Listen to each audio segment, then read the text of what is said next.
What up, what up, what up?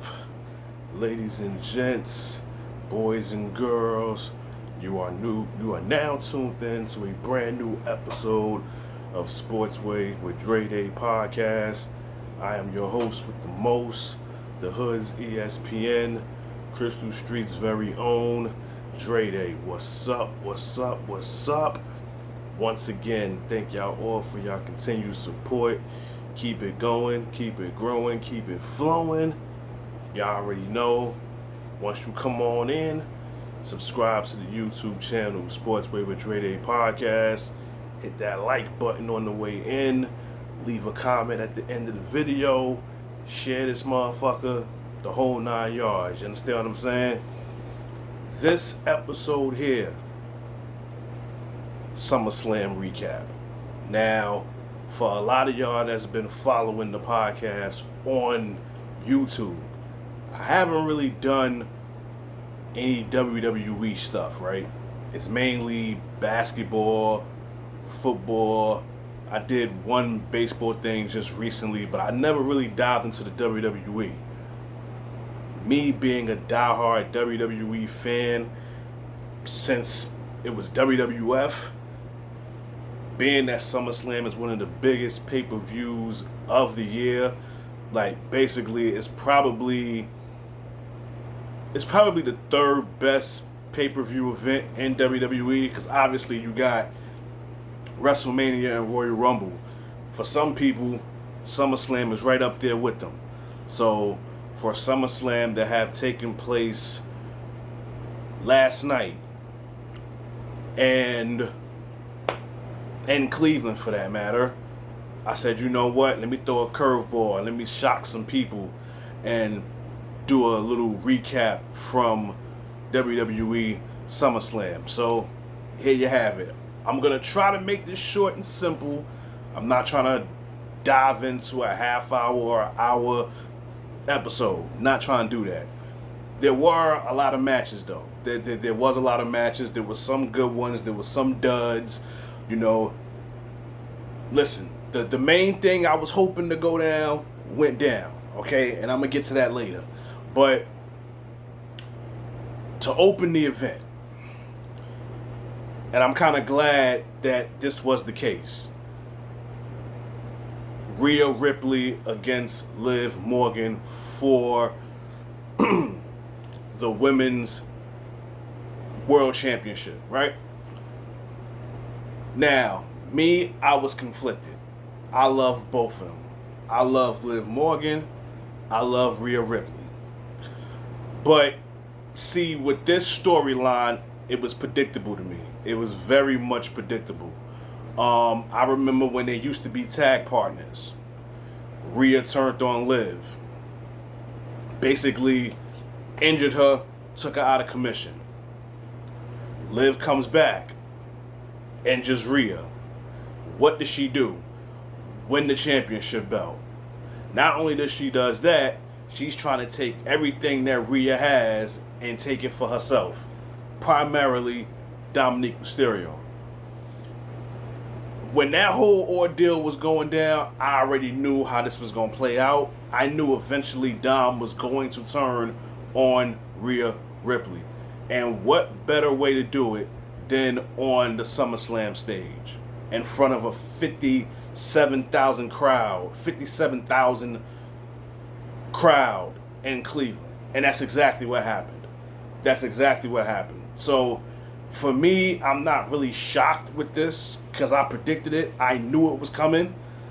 But even though it's predictable, you still want to see it go down and you still want to see the dynamics about it. So, hey, it is what it is. But listen, it was a sad night for the Judgment Day. I mean, you had Rhea Ripley losing her match against Liv Morgan. You had Dom turning on Liv. And then you had Damian Priest go up against Gunther, which I think, in my honest opinion, I think that was the match of the night. I think Damian Priest and Gunther put on a clinic. I'm not gonna lie, I had my little concerns about the match as far as how would they mesh well together, because we already know what Gunther brings. You know, they call him the ring general for a reason. But I was really concerned about could them two mesh in the ring together, and they put on a performance. The chops that were given in that match, it was to the point where Damian Priest, it seemed like he got the best of Gunther with the chops, because shit, Gunther was bleeding. His chest was on fire. His chest was bleeding during the match. But definitely amazing match. 5 mics. You know, if you paid attention to the Source magazine back in the day, they had a 5 mic system when the album dropped. The highest amount of mics you can get is 5 mics. Well, this match was, for me, the match of the night. 5 mics. I'm not gonna lie, the ending did tick me off a little bit, with Finn Balor basically helping Gunther, as far as Damian Priest had the match won, and then he put Gunther's foot on the rope to basically stop the 3 count. And then you see, you know, just Finn Balor getting into his, what I think is his demon look, because obviously I think they're building for a Damian Priest Finn Balor match at the next pay-per-view event. I think they're bringing Bad Blood Black back or some shit like that. So don't be surprised if we get Demon Finn Balor for that match with Damian Priest. But yeah, sad night for the Judgment Day yesterday. Sad night, because their 2 biggest stars lost at SummerSlam. One was trying to get their title back, and the other one lost their title. So very bad night for the Judgment Day. A couple of belts changed hands. A couple. LA Knight beat Logan Paul. Didn't really care for that match, but I was rooting for LA Knight. Logan Paul, listen, I have a love-hate relationship when it comes to him. As far as this YouTube sensation coming to the WWE, and he gets all this popularity, and then voila, he gets a US title. Me, I had an issue with that. But I'm okay that LA Knight took the title from him, because I believe LA Knight deserves a title run. You know, he was popular as fuck last year. And I'm not saying that he should have won the championship off of Roman Reigns last year, because obviously not. But I think he should have at least had either the U.S. title. But yeah, I'll just say U.S. title, because I'm not even going to say Intercontinental, because Gunther had that. And you definitely didn't want to take the title off of him at that time, because he kept that title relevant. But LA Knight was hot like fish grease last year, and I felt that he deserved the title run. But let's see what he does now that he has the U.S. title. Let's see how his title run goes. Is it going to be an exciting one? Is it going to be a stale one? Because I know for a fact Logan Paul's was very stale. And I'm glad that that title was off him now. And, you know, maybe he can, you know, get back in the boxing ring and fight these nobodies. And, you know, like his brother Jake. But I will say this, though, about Logan Paul. He does respect the business. I will admit that. I will give him that. He's an amazing performer. Amazing performer. For somebody that just started getting into the realms of this, I can honestly say every match that I've seen him in has been impressive.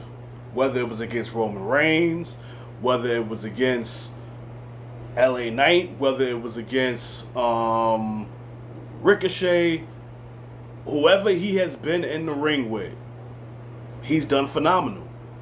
Except Rey Mysterio. But he did save Rey Mysterio in that match. If you know, you know. Like, Rey Mysterio really could have fucked himself up in that match, but Logan Paul, having the presence in mind, basically saved Rey Mysterio from doing bodily harm to himself. If you know, you know. That's neither here nor there. In a Continental title match, Sami Zayn lost to Braun Breaker. Wasn't surprised. Didn't surprise me at all. I do believe that Sami Zayn's title run has been stale. since he won it at WrestleMania. Me personally, I wouldn't have been mad if they gave the title to Chad Gable, who I feel is very underrated in WWE, but I don't know why they just didn't put the belt on him.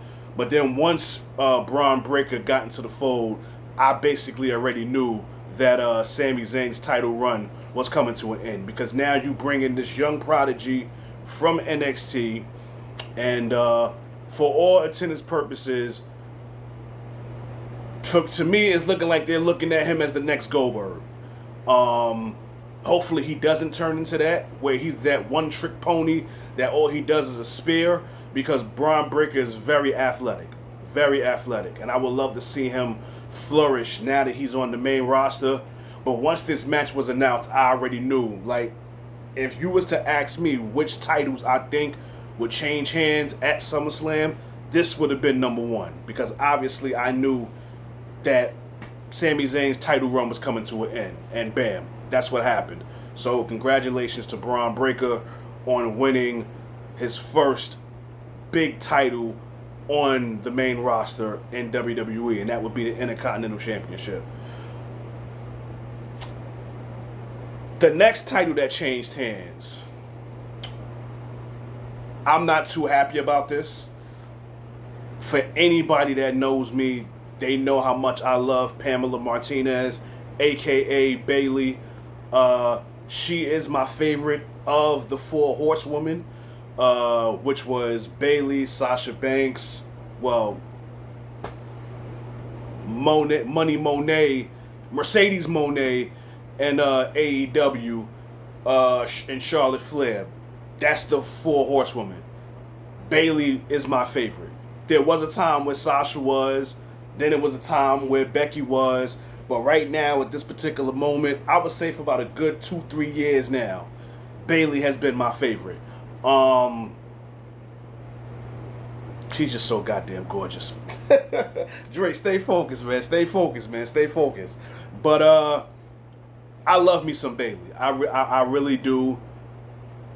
I really started supporting her when she made that heel turn back then. Like, she basically saved the pandemic era when she was the champ. I'm glad that she got her title. I'm glad she got a WrestleMania moment at WrestleMania. And you know what? Not for nothing, even though she did lose last night, I'm glad it was to Nia Jax, because since Nia Jax has returned to WWE, because she was released a while ago, because people deemed her as she wasn't trustworthy in the ring. Like, she has a track record of injuring people, right? She comes back, and she's been on one ever since she's been back. Whether it's not getting nobody hurt in the ring, her promo skills have improved tremendously. She just won, the Queen of the Ring. So basically, her and Gunther, being that they won their respective Queen/King of the Ring matches, they were rightfully deserving of title shots at SummerSlam. So I guess it was only right for both of them to become new champs at this event. But yeah, I'm perfectly fine with Nia Jax winning. Perfectly fine. I mean, I'm sure a lot of people was hoping that Tiffany Stratton would cash in her Money in the Bank, which I kind of thought was going to happen.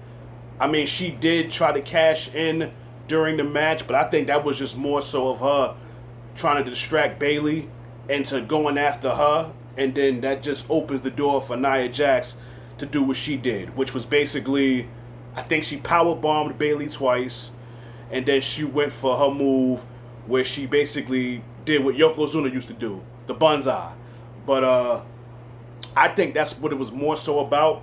But if you look towards the end of the match, not even at the end of the match, like when they started celebrating, you would think that Tiffany was getting ready to turn on Nia and hit her with the briefcase or some shit and then cash in her contract. But that wasn't the case. But clearly she's going to turn on Nia eventually. They're looking like this 1-2 punch right now, but obviously I can definitely see her turning on her in the foreseeable future. But yes, congratulations to Nia Jax on winning the WWE Women's Championship. Congratulations on winning that championship. Liv Morgan retained her women's world championship. So there was 2 more matches. CM Punk, Drew McIntyre with Seth freaking Rollins as the special guest referee. It was one thing that I knew was going to be for certain in this match. Seth was going to get involved one way or the other. Whether it was to favor Punk or whether it was to favor Drew McIntyre, he was going to get involved in this match some way, somehow. And I'm not going to lie. I wanted CM Punk to win, but I felt like Drew needed it more. Because just think of the times recently where CM Punk has screwed Drew McIntyre out of a match. He screwed him out of the match at WrestleMania. Well, he won the title off of Seth. Drew just couldn't leave it alone. Taunted CM Punk. CM Punk beat him up. Damian Priest comes out, cashes in the Money in the Bank, becomes the new champion. Then just recently, I forgot what the event was. I believe it was in Scotland, which is Drew's homeland. CM Punk screwed him in that match as well. I believe Punk was the special guest referee for that match as well. So that's 2 times where Punk has screwed Drew McIntyre.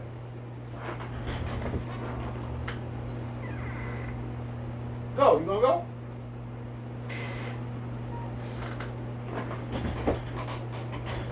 Then you get to all the stuff that happened on Raw or SmackDown, where Drew McIntyre has beat up CM Punk. He took a wristband that had AJ's name, AJ Lee, and CM Punk's dog's name on it or whatever. So now it's become personal. Then you bring it to the match at WrestleMania, and then you add Seth Rollins into the fold. If I had to grade the match from a 5 mic system, I would give it about 3.5 mics. I would definitely give it about 3.5 mics. For me, it had the potential of possibly being. It was definitely one of my favorite matches leading into the event. But obviously, we know what Drew brings to the table. We already know his pedigree. CM Punk, obviously, he's just coming back off an injury. So maybe that has something to do with his performance. Who knows? Maybe if he gets a few more months in the ring without getting hurt again, who knows? Maybe, the build-up to him and Seth. Because obviously, watching this match, you can tell that the build-up with him and Seth Rollins is happening. It's definitely happening. So, let's see what happens. But congratulations to Drew McIntyre on winning that match, because he definitely needed it. It would have been good for Punk to win the singles match, but if anybody needed it more, it was for sure Drew McIntyre. Now we get to the main event. Cody Rhodes against Solo Sikoa for the Undisputed Championship, or whatever fucking title they want to call it now. Listen,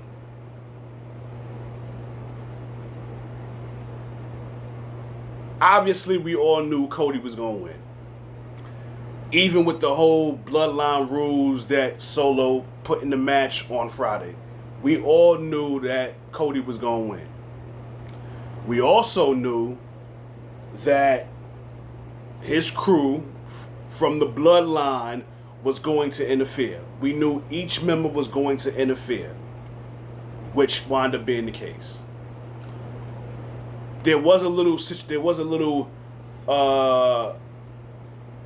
encounter backstage with Cody Rhodes and legend Arn Anderson, where he basically said that how, basically, the bloodline is going to get involved. Well, your guys are on their way. Some guys are on their way to help you. That would be Kevin Owens and Randy Orton. Obviously, I knew those were the two guys he was talking about. He didn't say no numbers, but he said your guys are on their way. Obviously, we knew they was getting involved one way or the other. The match was okay. It was decent. Definitely not a classic, okay? But if you want to talk from the nostalgia standpoint, if you want to talk about the return that we all was hoping was going to happen in this match, if you want to add that to the equation, then yeah, it's a 5-star match. Because the original Tribal Chief made his return.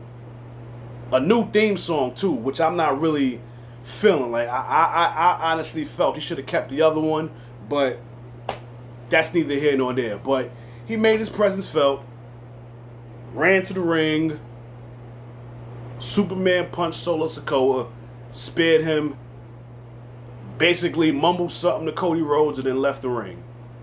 And then Cody basically did the crossroads to him and basically had a stare down with Roman Reigns at the end of the match. Now, does this set up something later on down the line with Roman and Cody? Again, Roman was the champ. So, if anybody deserves a rematch, it will be him. But who knows? But obviously, with Roman Reigns returning, eventually this is going to open the door for Bloodline versus Bloodline, which will be Solo's crew against Roman's crew. Now, obviously, we was all hoping that Jimmy Uso will return. That wasn't the case.